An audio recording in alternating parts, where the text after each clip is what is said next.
Okay, so I'm interviewing you for a podcast named 542 Humans.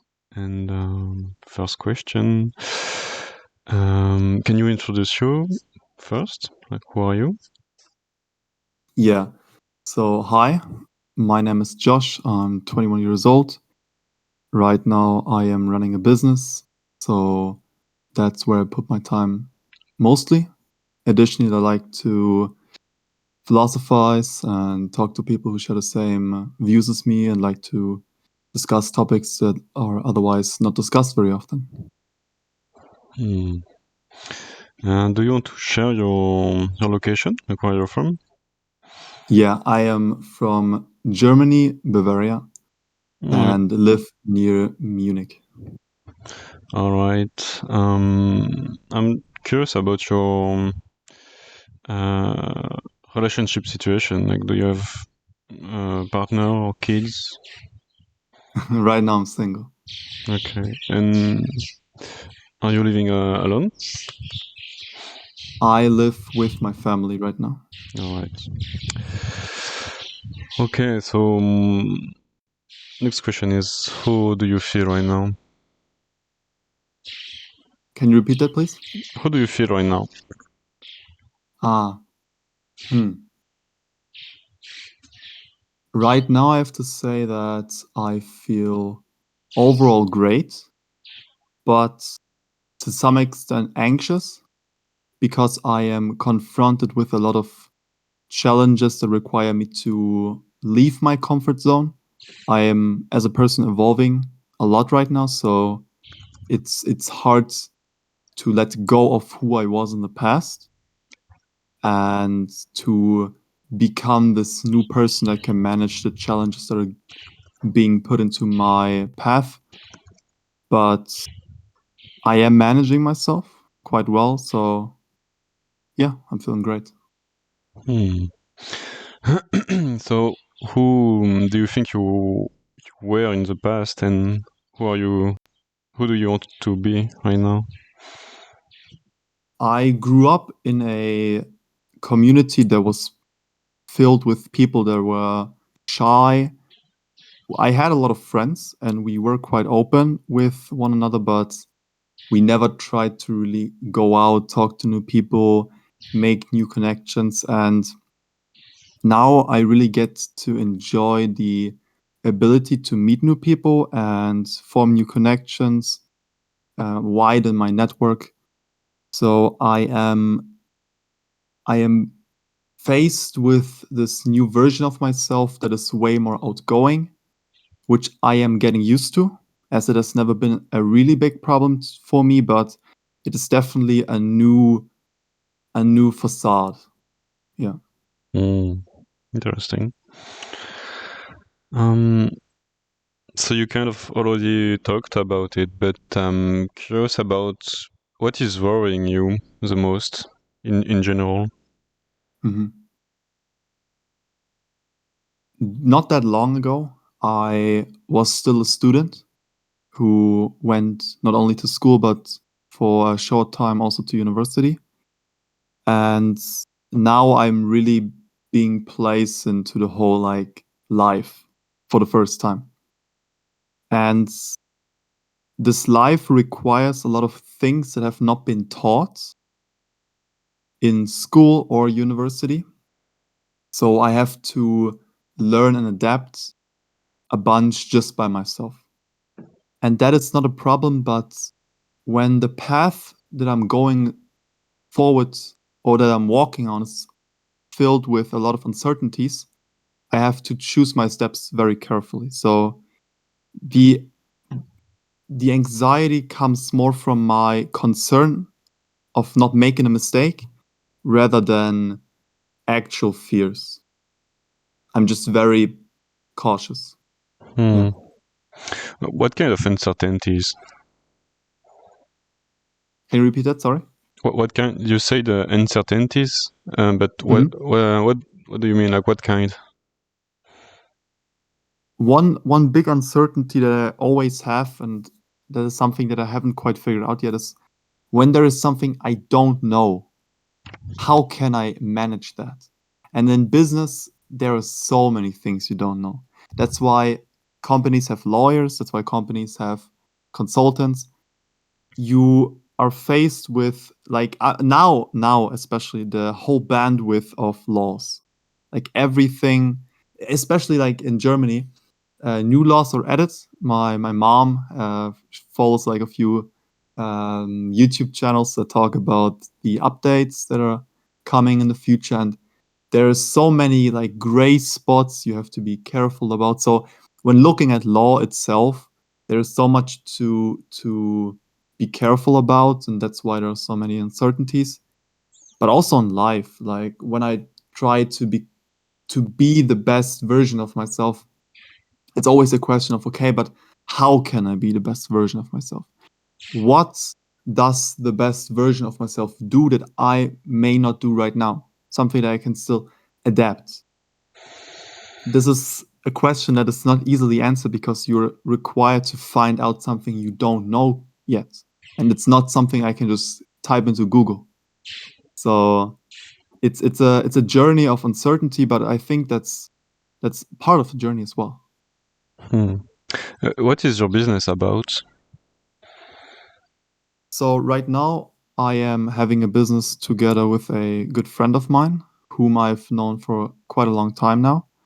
And we help young people in the range of like 16 to 29 years old to not only visualize their dreams, but also reach them.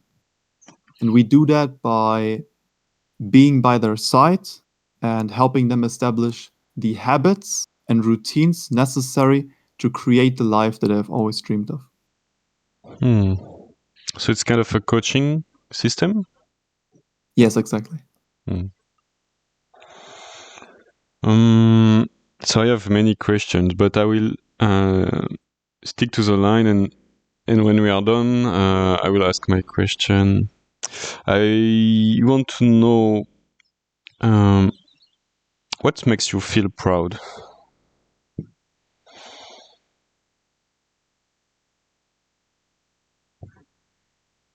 I feel proud when I know that I have given everything that I could and that I'm acting in ways that reflect what I value most.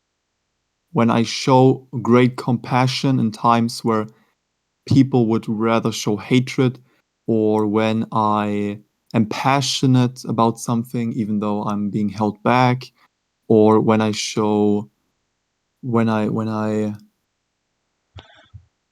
I'm patient even though I'm in a very dynamic situation, which could, whenever I'm challenged and I decide to act in a way that I can look back on and still say, I've done great. That's when I'm proudest of myself.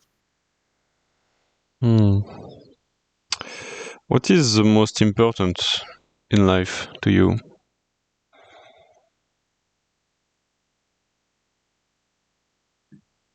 I must say, it depends.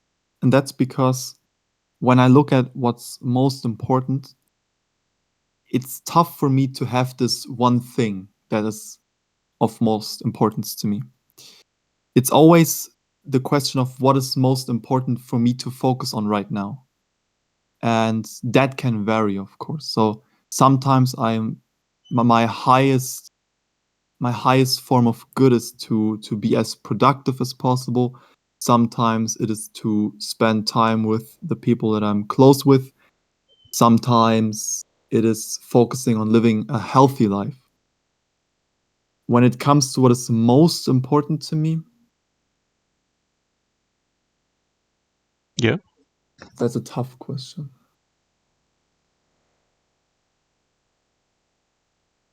I think what is most important to me is that everyone is being granted the ability to express themselves as best as possible, to unleash as much of their potential into this world as possible.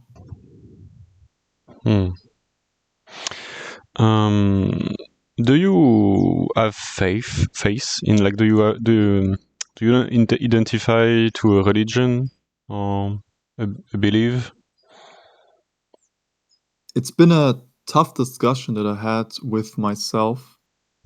Right now, I'm standing at this point where I believe to be kind of part of multiple religions, but not in a way where most people say that wouldn't count. It's more that I take inspiration. So I know that I am not acting in a way that I could claim to be, for example, Christian or Muslim or stuff like that, because they have set rules that you really need to follow. Otherwise, I personally wouldn't believe that it's fair for me to call myself Christian or Muslim or like whatever else I could call myself. But I look at all these religions and I look at what it is that they do best. And there are many different parts that you can take inspiration from. Like if you look at Buddhism, there is a big emphasis on meditation and freeing the mind, becoming one with like nature and everything around you. I'm hopefully not saying anything wrong right now, but that's one thing that I think is part of Buddhist religion, and I believe that is something that even someone that isn't Buddhist himself can take into his life. So yeah, that's one example, and I mean the same applies to Christianity and other religions. Like just being thankful when it comes to, for example, praying. When someone is in front of the sitting on a dinner table about to eat their meal, then to pray and be thankful for the meal that they've received is also something you don't have to be a Christian for. But this level of appreciation is something you can show no matter the religion you have. So technically speaking, I am more agnostic, but I take inspiration from a lot of religions and build them into my day-to-day habits. And what do you think about God? The concept of God?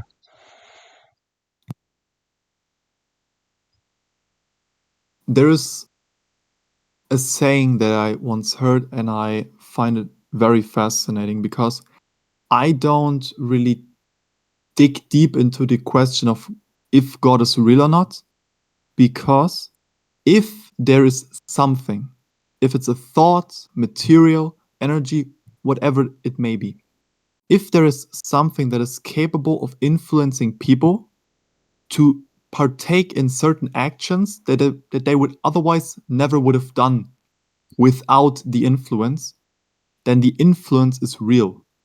Because nothing that is not real cannot have an effect on the world. You have to be to some extent real in order to have an effect on this world. So if you look at God, God makes so many people unite, share the love, compassion, even a negative, like wars that were fought over God, hate that is being spread because of it. Still, all of them have one thing combined, and that is they never would have happened if there wasn't this idea of God, at least. So if there is this something that we call God that is moving so many people to do so many things, then it must be real. What do you think about politics? Do you vote? Do you identify? Yeah. I do. Yeah. I do not identify. That's just because when looking at German politics, the whole spiel it's not that fascinating. Most of the political parties that you can vote for they have some type of agenda, but it's often not really followed through.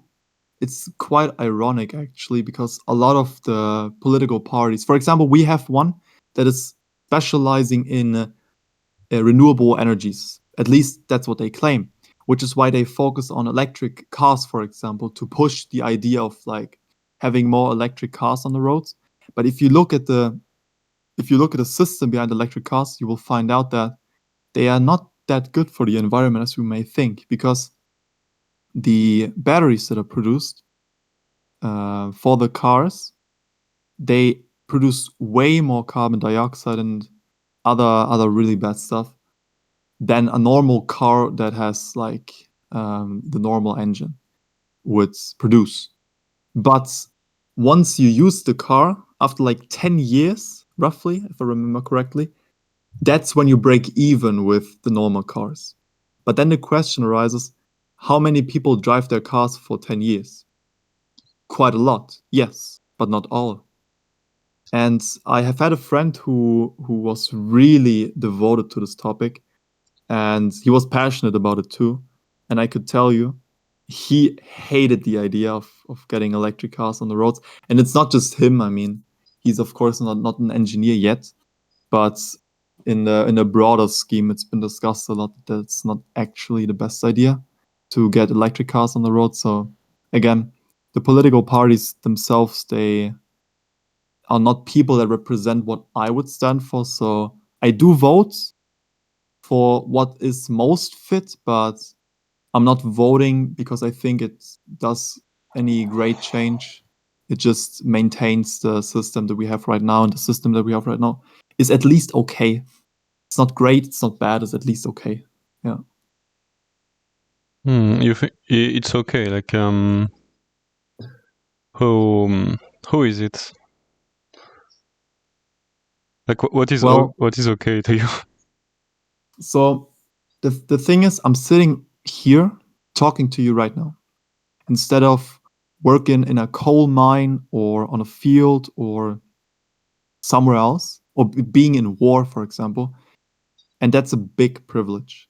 So in that regard, it works great, even because at the end of the day, it's not about what the people are doing right now. They are the past generation. Now comes the next generation. I'm still quite young, so I would consider myself member of the new generation. And what they do is they pass on to us a system that we can then improve on. And I would say they've done a great job at that. The system they came from, where that was like World War II, end of World War II, and what they did with the system they had, like Germany was destroyed, and so many different countries had to come to help repair the damages. And now Germany's gigantic in the economy. It is going down. A lot of company owners are complaining that Germany's taking very poor action right now, and I'm seeing it, especially now with the Ukraine war and all that stuff. The decisions were wanky, to be honest. So they weren't really thought through. It feels like. So we are going down a darker path again. Yet still, again, me being here talking to you shows the amount of work that has been put in and the privileges that were given to the new generation to improve on the concept that they have created in the past. So that's what they are. That's why it's okay what they have done. So Germany is the country in Europe that is hosting the most refugees and immigrants. So I wonder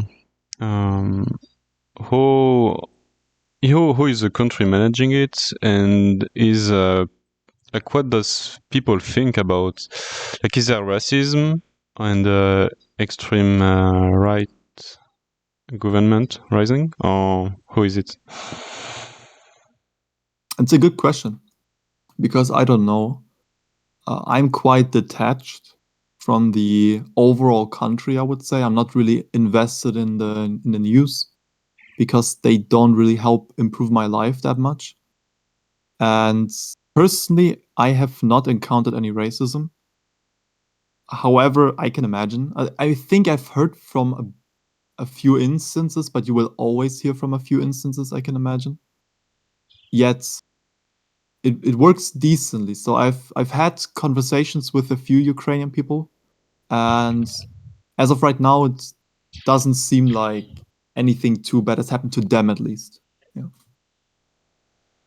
All right. How do you imagine the future? in like 20 or 30 years? How I would imagine myself? No, the world. The world. In 20 to 30 years, I have to talk about AI. I mean, I think that's quite obvious. There will at least be some bigger influence from the AI department, let's say, than it already is. Like right now, I personally use AI almost every day because it just helps you reduce the amount of work that you would normally have to do. And of course, there are always these institutions that try to like slow down newer developments, especially schools. Of course, like they're 100 years old, and now they demonstrate how old they are by straight up forbidding the best technology that's come out in the last few years, at least. And I mean, for me, it was mind blowing to see that on like, of course, ChatGPT was already around for quite a while. Still, like the big boom, at least in my experience, came at the start of 2023, and now you have like all these different types of AI tools, and I'm just like, guys, what happened? we had this big breakthrough. Everyone was hyping ChatGPT. Now it's like standard. Like it has been a few months. Crazy. So in 20 to 30 years, I could not imagine how the world would change. In our business, we try to implement AI as best as possible because it is obvious that we are not trying to fall behind.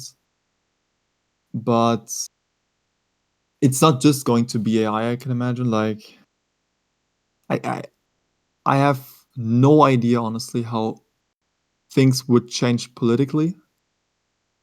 I have no idea how that would change.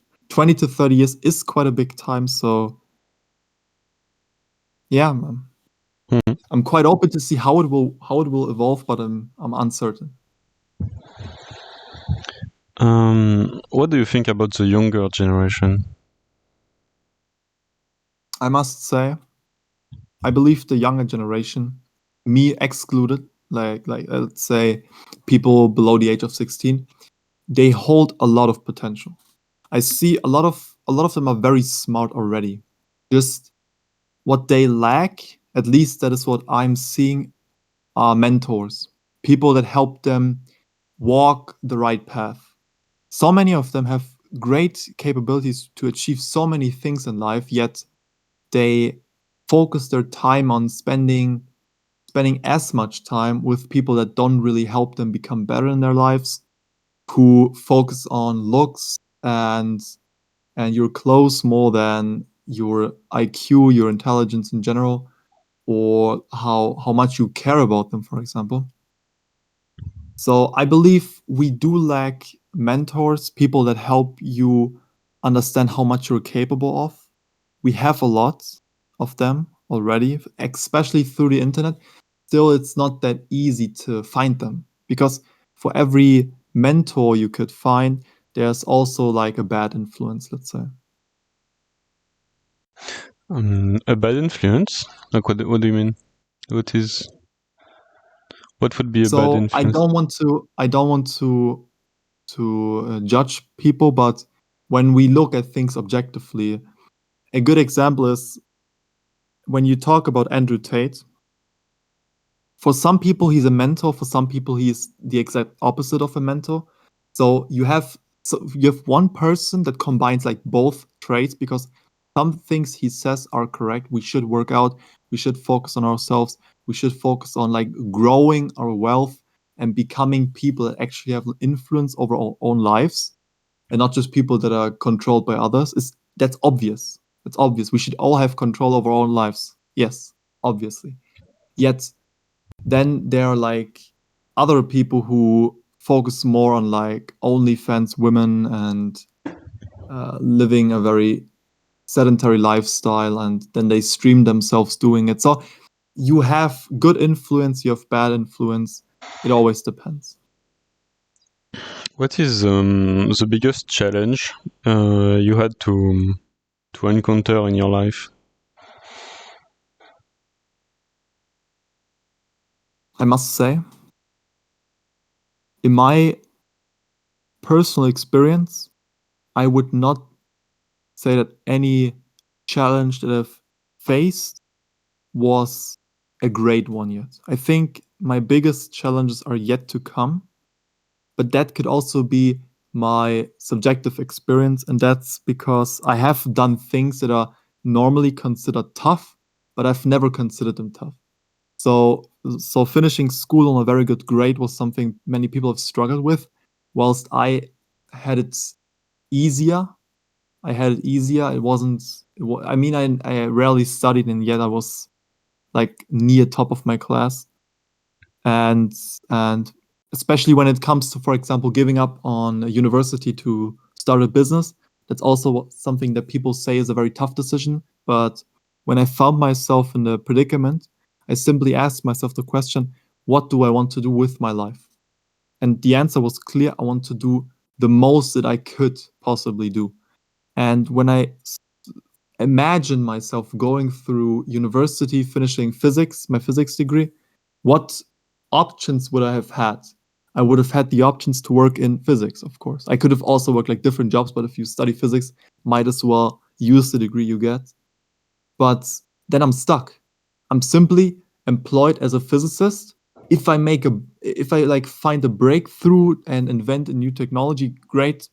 Then I can become a businessman, but that's not really something that you often see.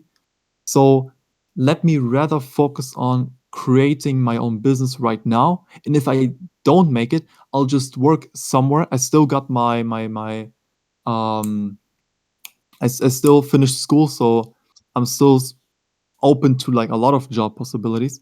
And when I'm working a normal job, I could still try my next business and my next business and my next business, because what I want to do is I want to have a breakthrough in a business, build it up, and then scale off it, like live a healthy lifestyle, be financially independent, and so on and so on and so on.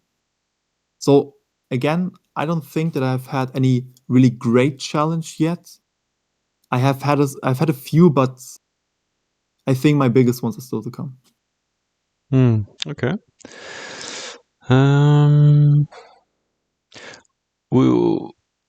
What would be your biggest regret? My biggest regret. I have to be honest.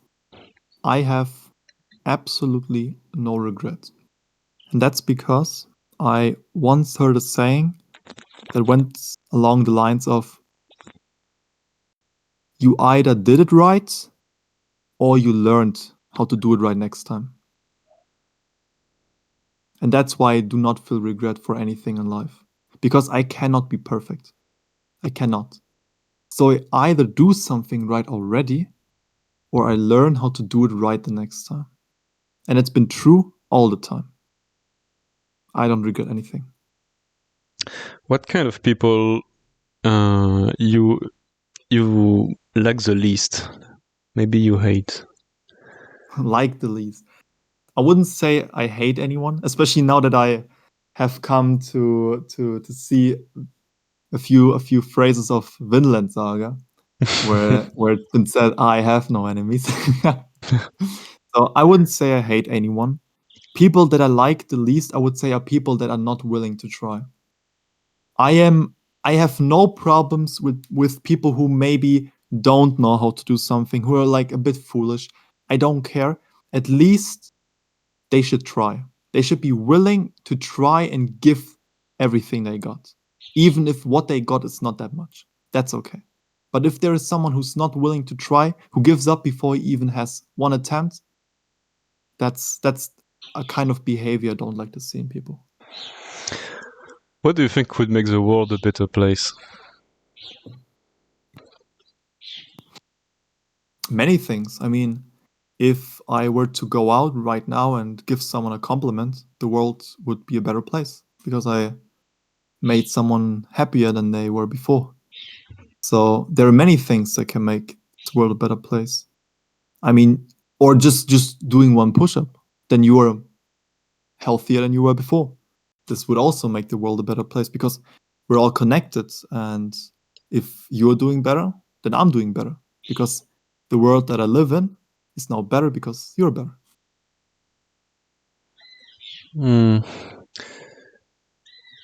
So just helping each other, right?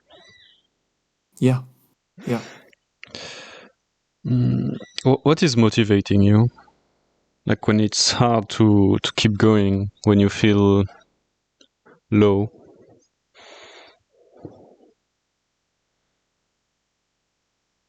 Knowing that people came before me who managed to do it, even though they didn't feel like it.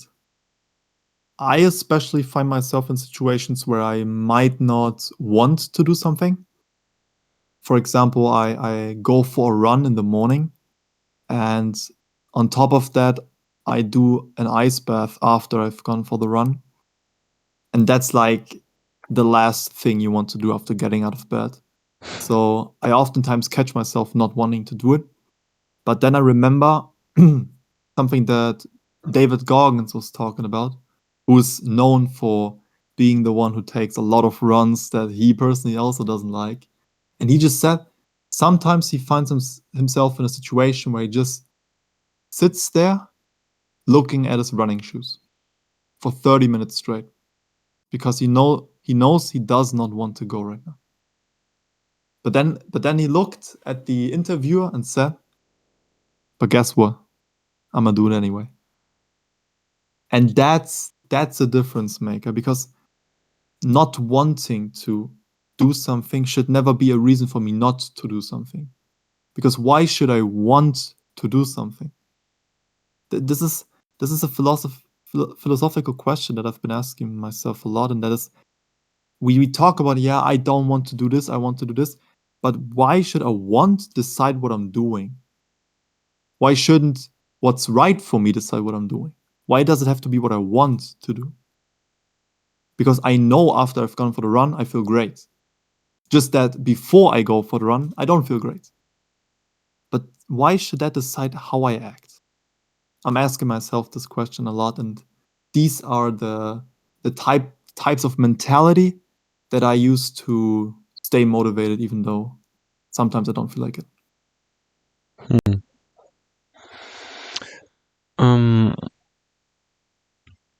If you could have one wish, what it would be?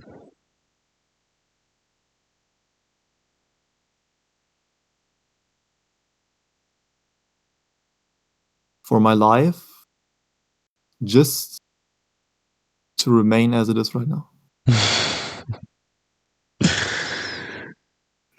That would be my wish. What if you could have a superpower? What it would be? A superpower.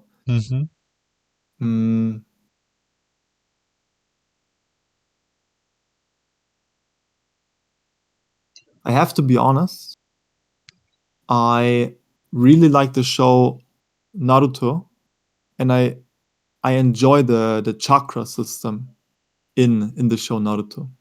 The ability to create things using this spiritual / energy / whatever type of force, and that it is closely connected to how you train yourself. It's not just something that is given to you, like flight. I can just fly now. Chakra would be something that I would receive, but I couldn't use it right away. I would have to train. It is something that I'm doing right now. Like, we all have energy, we all have muscle tissue that we have to train in order to be able to use it better, for example. And just having this ability to create things by training even more, that would be great, honestly.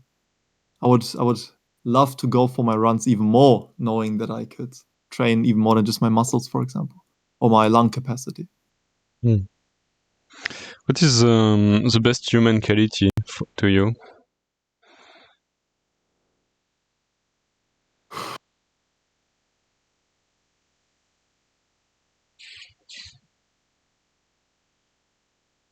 Determination. That's what I find to be the best human quality. You could be determined to do bad things.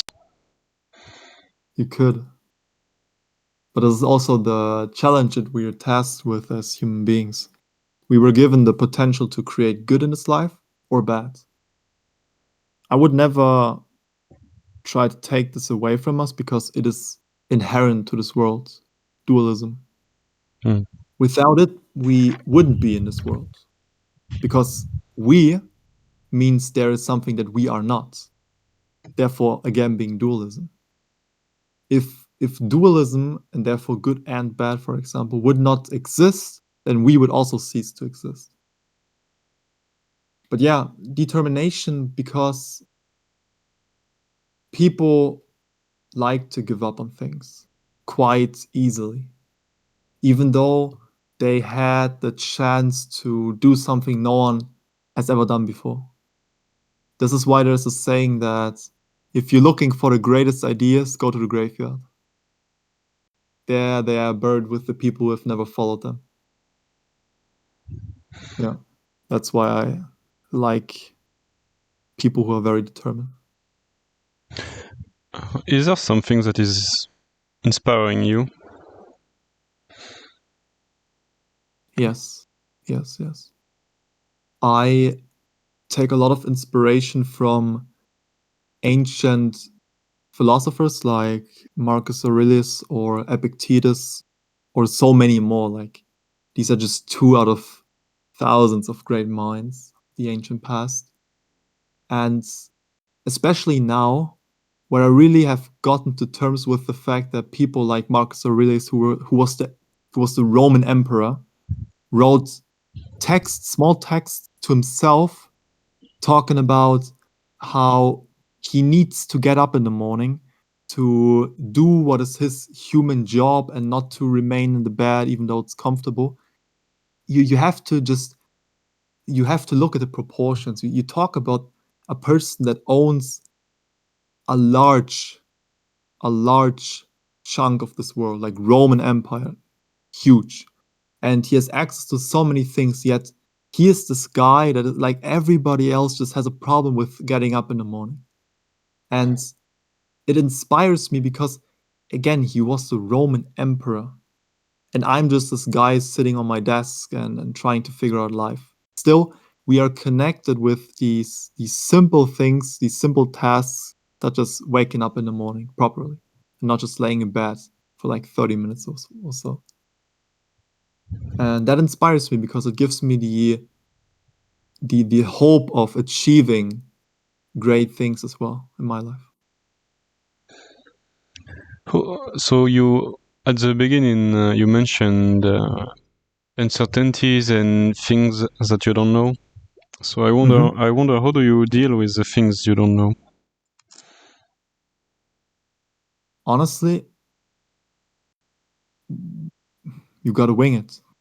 If you want to move on with life, you just have to look forward, stand upright, have a smile on your face, and just do it. Whenever something happens that may not go in your favor, that's okay. That's what happens in life. You never know everything. I mean, especially if you now look at the biggest forces of the human civilization, then you would look into like the governments. They also do not know how to manage certain things. Right now, they are trying to figure out how to manage the AI development, because at some point, the ethics and morals and how far we can go and how far we cannot go, these questions have to be answered. And right now, they don't have answers to that. They don't know. So they are trying to wing it somehow. And I follow the same mentality, because what else is there for us to do than to try as best as we can? And if we fail, to learn and to adapt. What do you doubt about? What I doubt? Mm-hmm.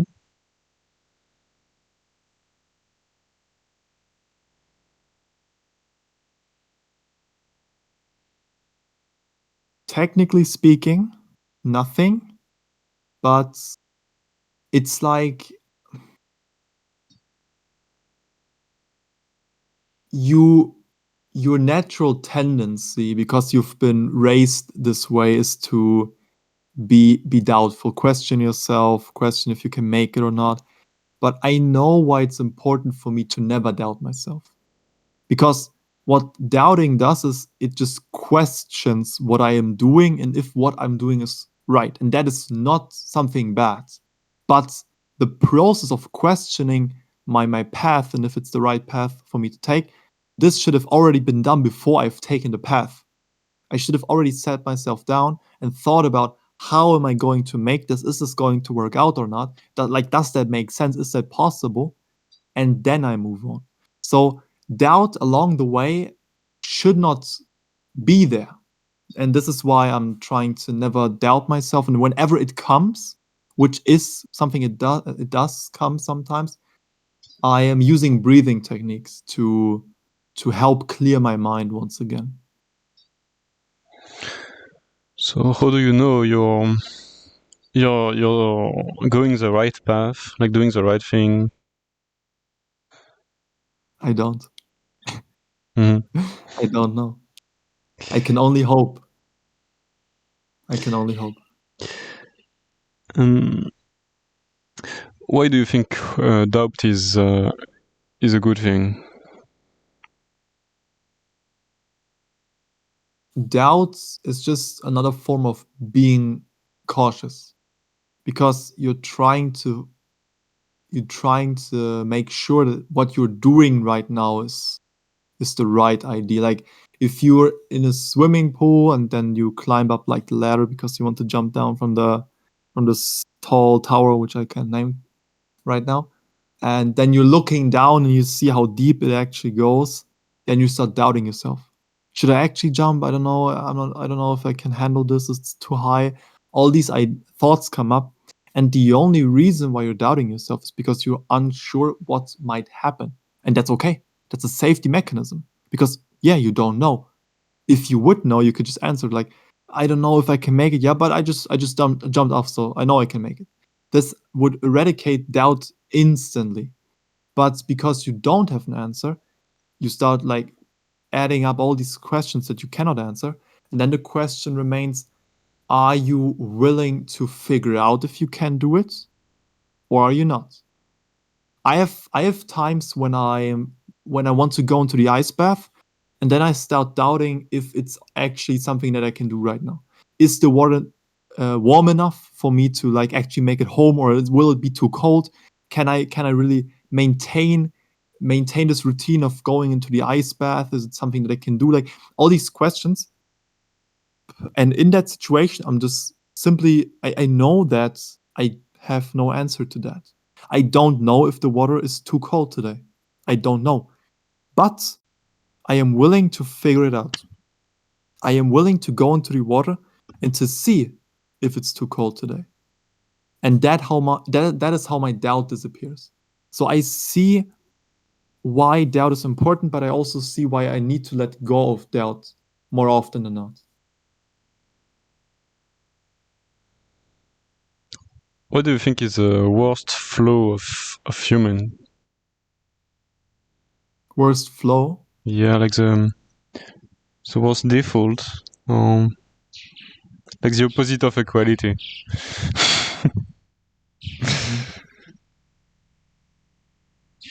Oh, you mean what's like the worst inequality between people, or what exactly? Like default, like a default, like the worst default of humans. I think what you just said right now is the worst default, and that is when you start to become default. Because what actually is the default behavior is like habits.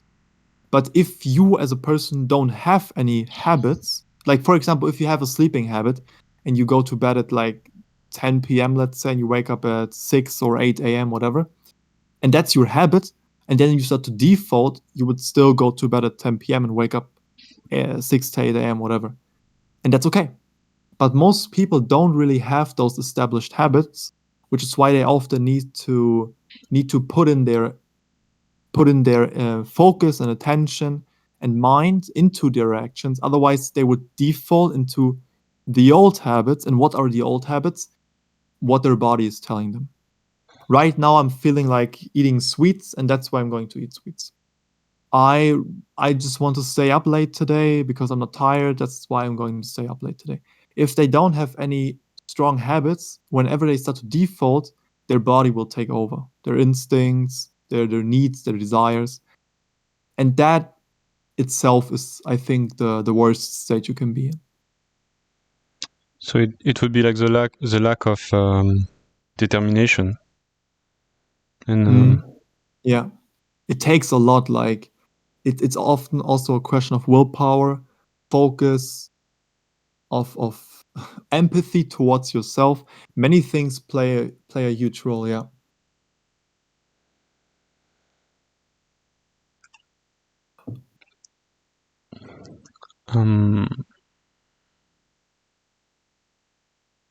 Yeah, I forgot what I wanted to ask. No worries. What do you think is so? You said you want to discuss about what is not often discussed, and what do you think is not often discussed?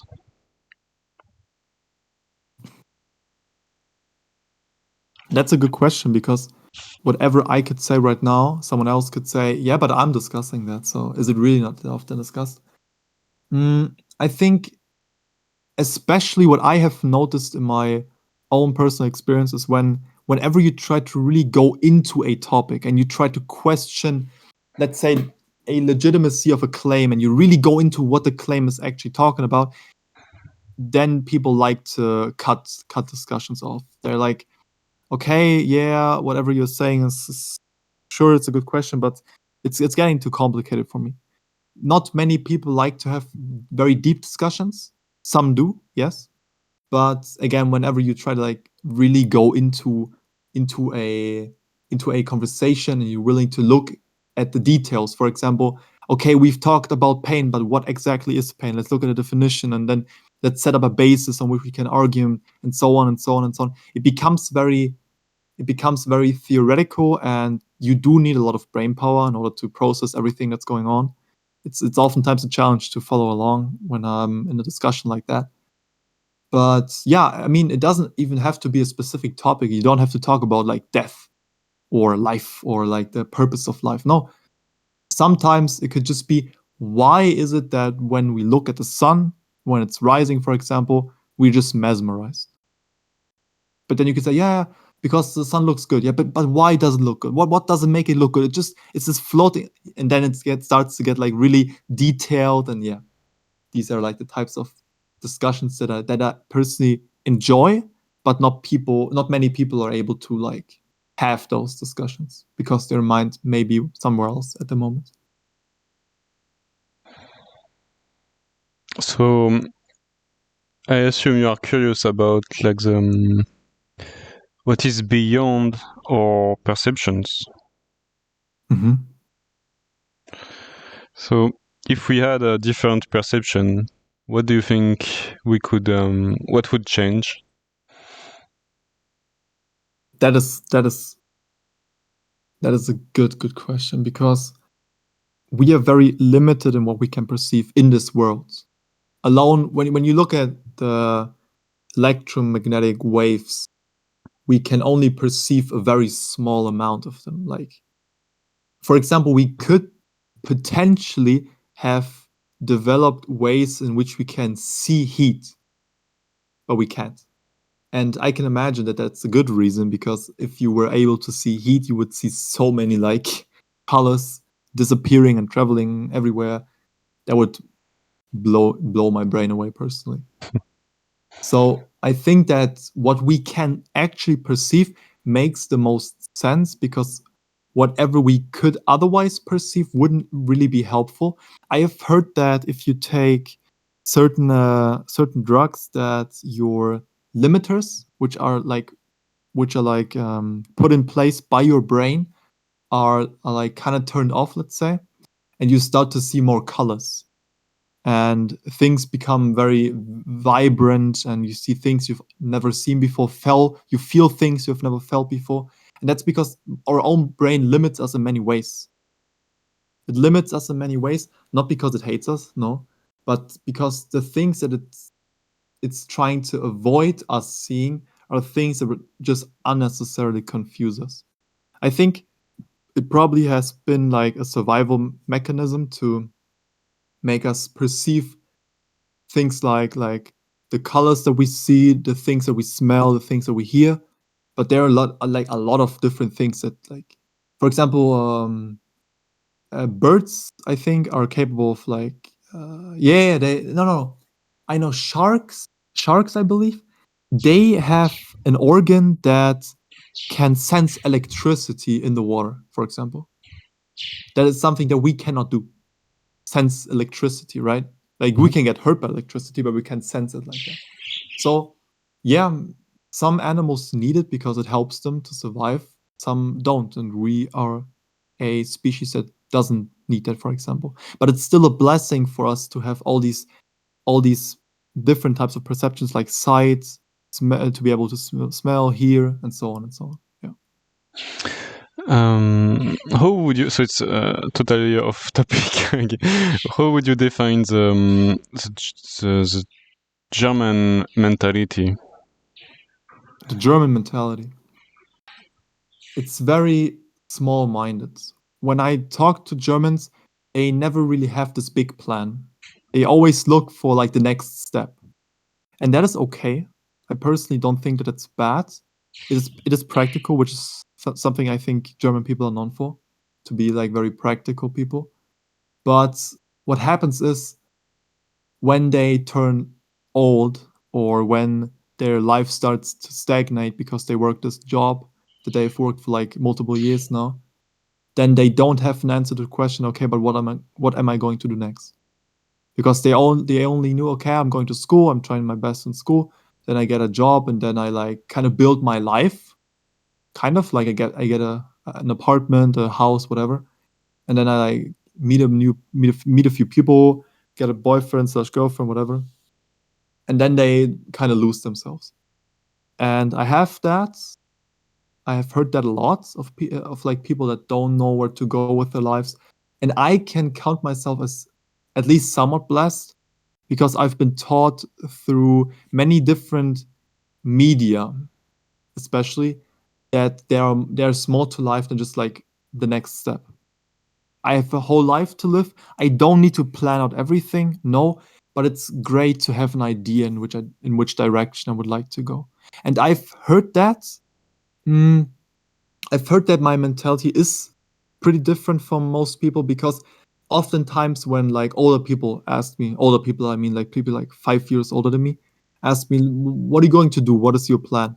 And I tell them this like whole detailed plan. What are my next steps and all that?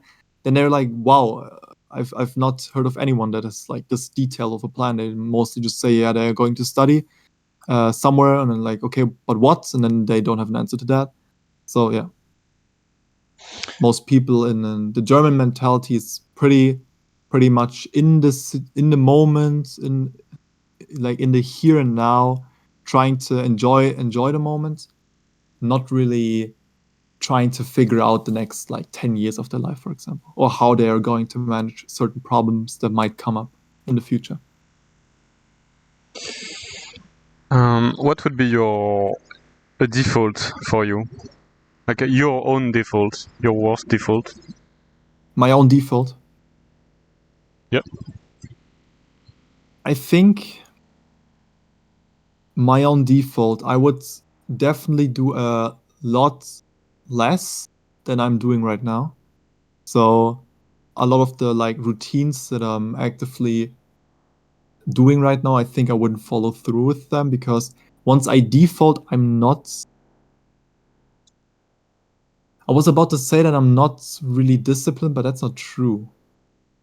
It's just that I'm not pushing as much. When I'm defaulting, I'm not giving as much energy into my activities. I'm more like trying to figure out how much energy I have in the moment, and then I'm trying to figure out what I can do with the energy.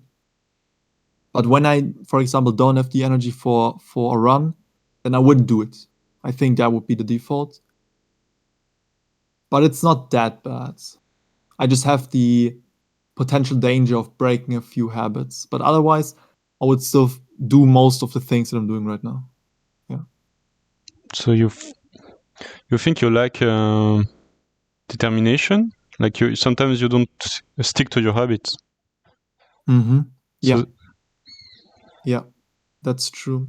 This is why I do not consider myself like this very disciplined person, but I would consider myself to be determined. And that's because when looking at determination is not something that people have to like follow through with everything. That's not determination. Determination is the will to keep moving forward even when faced with adversity. And what that means is whenever I face hardships that might make it so that I will surrender, I won't. So one of those hardships could be I forgot to run. Like I can say forget, but let's be real. I could have gone for a run, but I didn't want to. Well, what do I do now? I've broken a habit, yes, but only if that's the mentality that I would like to follow through with. I could also just say I had a little slip up, and the next time I'm going for a run, which is roughly like every 2 days, I'm just going for the run, and then we back. Then we back. We have not stopped. I'm not giving up on my routine. No, I'm going to continue. Or when something in business doesn't go as well as I would like it to go, that's okay. I'm going to recover, and then I'm going to keep moving forward. That's like determination, and that's why it's different from discipline, for example. So we are getting to the end of the interview, and I have 3 last questions. So first is there something you want to talk about, a question or something?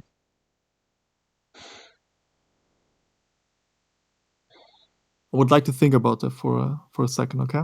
Mm-hmm.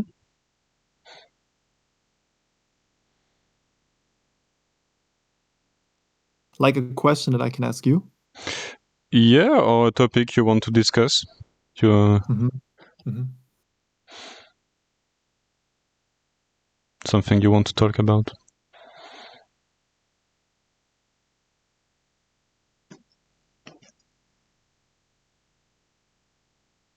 Previously, I have mentioned that I share the opinion that we need people that are serving us as mentors, as inspirations, people that help us find the path that we want to walk on, especially for the younger generation. Right now, we do have such people. Oftentimes, it is just that they are found on social media platforms, which is not inherently bad. Of course, few people have great like parents that can serve as mentors, or people in the network that can serve as mentors, like a friend from the father, for example. It always depends on the situation. But what I would like, at least I would like it so that people could always have the ability to connect with someone as a mentor, no matter where they are from. Because when I try to think back and imagine how the past could have looked like, and you imagine like in a Native American tribe,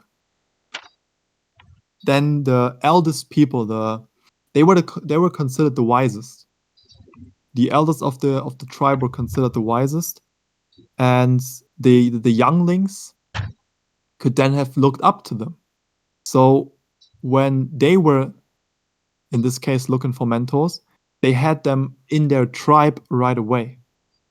Now, we live in this society in which you have your parents and maybe like the parents' friends and your friends, and that's like the social circle, and then like the connections you make through school, through work, through social events.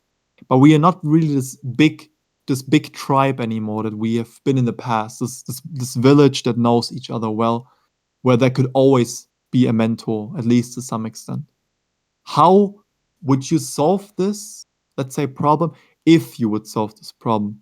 Or do you share a different view on this topic altogether? Oh no, No, I don't share a different view. Like, I think it will help a lot, and definitely having more bounds and relationship and meaningful relationship. Yeah, it will definitely be healthier and helpful. I mean, it is true that you can find those people through social media. There are a lot already. And mentors aren't like No.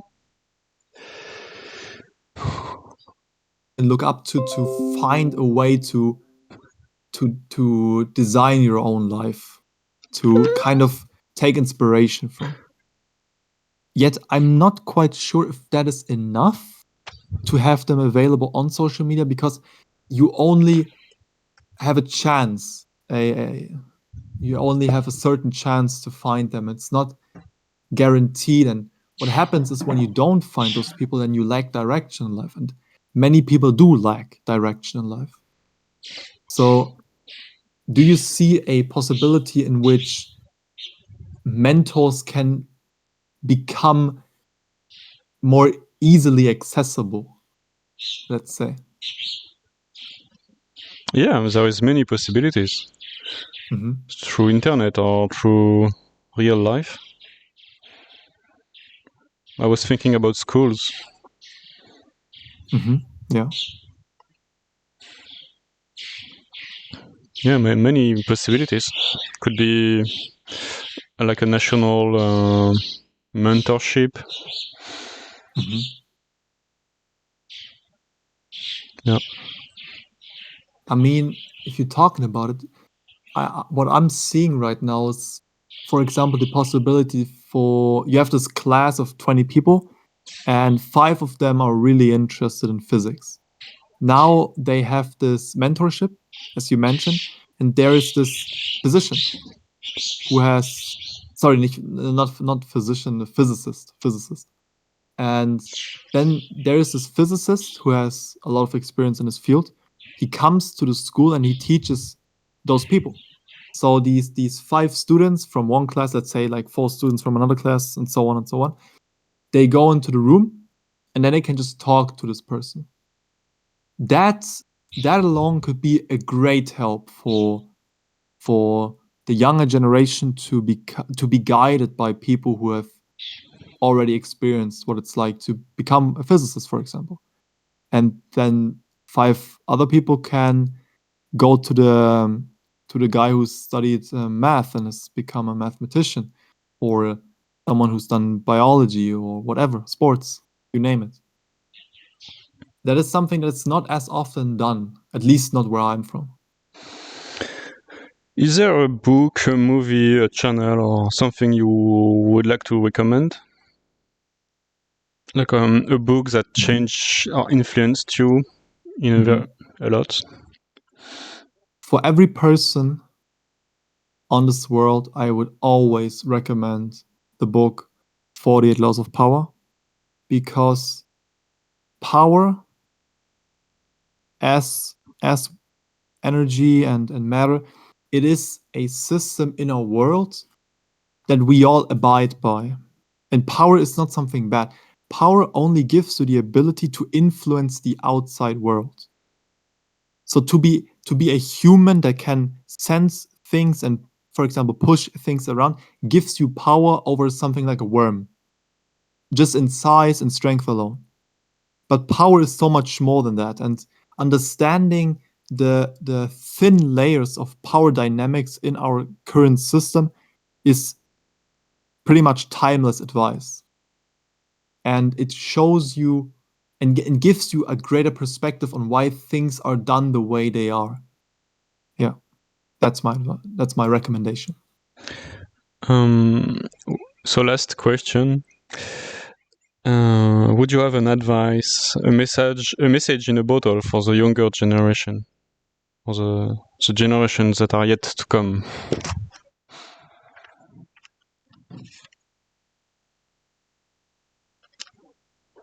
A message in the bottle.